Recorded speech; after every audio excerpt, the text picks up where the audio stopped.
Hey there, welcome back to my channel, Simple Software Tips. I hope you're having a great day. Today I'm going to be showing you how to create a Pinterest pin using PicMonkey.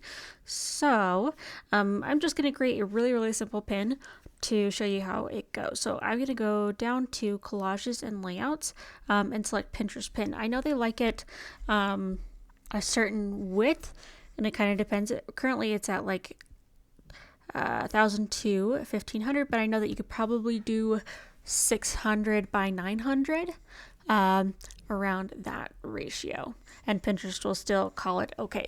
So now this is just the regular sizing of a Pinterest pin, but to create a more Pinteresty look, there are a few different things we can do. So I'm going to, let's go to laundry. Maybe we are making something about laundry. So I'm going to do something here. You know what? A stack of towels might do well. So now that we have this there, let's go ahead and add some, or change the background to black, so we have some black boxes to give a lot of contrast. So here I clicked on that. All right, so now that that gives some contrast, we can add some text. I'm going to change it to white to make it look a little bit better.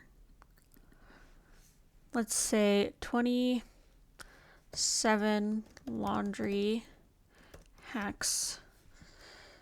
And then actually I'm going to duplicate this. So I just double clicked, duplicate layer, drag one down,